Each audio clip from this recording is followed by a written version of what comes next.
దుర్యోధనుడు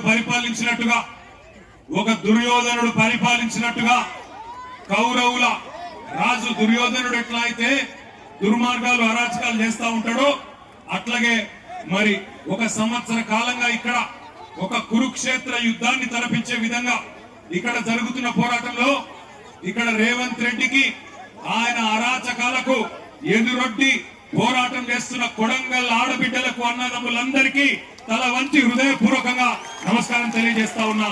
మా BRS party గులాబీ దండు మా అన్నదమ్ములు అక్క చెల్లెళ్ళు పట్నం నరేందర్ రెడ్డి గారి సహచరులందరికీ కూడా శిరస్సు వంచి మళ్ళొకసారి పాదాభివందనం తెలియజేస్తా ఉన్నా. సంవత్సర కాలంగా కొడంగల్లో ఒక కురుక్షేత్రం మాదిరిగా యుద్ధం నడుస్తా ఉన్నది. ఎందుకు 14 నెలల నుంచి మరి మీరందరూ ఆనాడు ఎంతో కొంత ఆశతోని మరి మావాడు ముఖ్యమంత్రి అయితే మా ఎమ్మెల్యే మా ప్రాంతం బాగుపడుతుందని చెప్పి ఓట్లేసి గెలిపించుకుంటే ఈ 14 నెలల్లో రేవంత్ రెడ్డి గారు ఎవరి కోసం పనిచేస్తున్నారో ఒక్కసారి ఆలోచన చేయండి.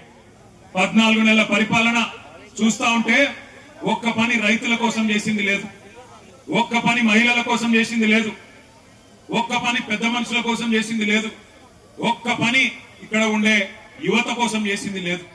ఎవరి కోసం పనిచేస్తున్నాడంటే అనుముల అన్నదమ్ముల కోసం, ఆయన అల్లుని కోసం, అదానీ కోసం, పావ మరుదుల కోసం, ఆయన కుటుంబ సభ్యులకు వందల వేల కోట్లు దోచుకోవడానికి ఇక్కడ భూములు గుంజుకోవడానికి మాత్రం బ్రహ్మాండంగా పనిచేస్తా ఉన్నాడు.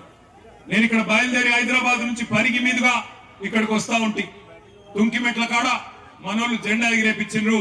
అక్కడ ఒక తమ్ముడు 2001 నుంచి ఉన్న ఒక తమ్ముడు చారి చచ్చిపోతే అక్కడ పోయి ఆ కుటుంబాన్ని పరామర్శించి